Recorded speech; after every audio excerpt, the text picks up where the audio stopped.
Hello everyone, this is Cheryl. I will be presenting my research topic of how Western luxury brands should adapt to local culture when they try to localize in Chinese market, which shares a completely different culture, consumer psychology, and behavior with the Western counterparts.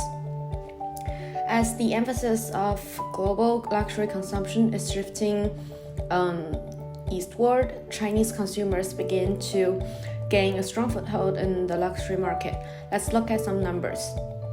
By 2025, Chinese luxury spending is expected to grow to 1.2 trillion Chinese yuan, delivering 65% of growth in the market globally from 2018 and accounting for 44% of the total global market. Tencent and BCG show that the average age of luxury consumers in China is 28 years old, a full decade younger than the average age of those in most other parts of the world. 40% of luxury transactions belong to post-90s and 95s, and their growth rate within 2 years goes up to 445%. According to WGSN, teenagers in China spend $7,000 a year on luxury goods, 13% from their family's household income, which is more than any other countries. So it has become even more imperative for brands to tap into consumption habits and preferences of young Chinese spenders. So how do the young generations differ with the old cohorts? They are less loyal and love to venture for new experiences. They treat luxury as a means of social advancement and self-differentiation. They are digital savvy and desire individuality while looking for brands that share the same cultural values. Therefore, luxury brands need to invest beyond brand, emphasize personalization, penetrate local social media channels, and elevate omni-channel experiences. And most importantly, increase cultural awareness and cultivate images that are aspirational but still relevant with local consumers. Global Times reported that China's young generations are redefining what is trendy, showing growing faith to local culture. The view of looking up to Western culture and mimicking it is already outdated. The youngsters now have an objective view of exotic brands, as opposed to the older generations who used to blindly worship them. Instead, Chinese consumers are now searching for ways to contribute to their national identity and want to see brands taking their culture seriously.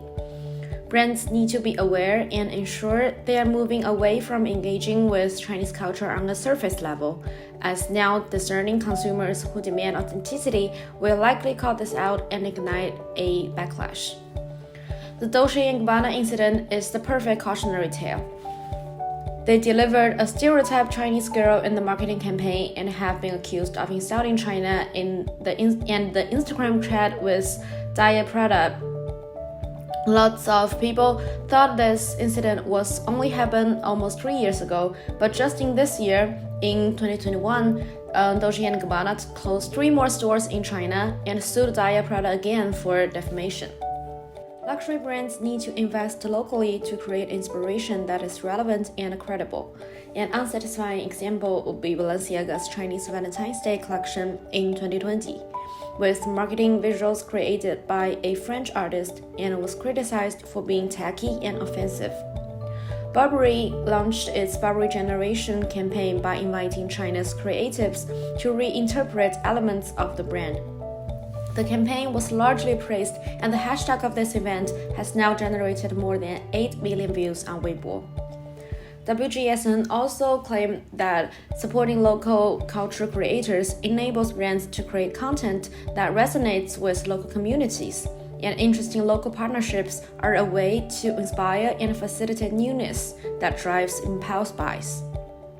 Another characteristic of Chinese consumers is that 45% of retail sales took place online in 2020, and the number is forecasted to grow to over 52% in 2021, which is the first country that e-commerce accounts for half of overall sales. Therefore, luxury brands should leverage digital marketing techniques and embracing e-commerce platforms that best work for the digital-born young generations in China. It's very interesting that luxury brands used to serve a small group of elites and offer excellent experiences in person, while nowadays, brands that once had doubted China's e-commerce have dropped their pride and launched in-depth cooperation with major platforms such as Tmall and WeChat. Like the relationship has ended an unprecedented honeymoon. My thesis statement will be Western luxury brands can cultivate long-term buying commitment of young Chinese consumers by showing authenticity through integration of local culture, collaboration with local designers and artists, and adoption of localized marketing techniques. Research will be conducted mainly through case studies where a lot of detailed and in-depth information will be collected to develop a thorough analysis of brands, descriptive research of consumers regarding their psychology of consuming luxury and their attitude towards Western luxury brands in China, and exploratory research of both consumers and professionals in the industry as to their perceptions to brand commitment.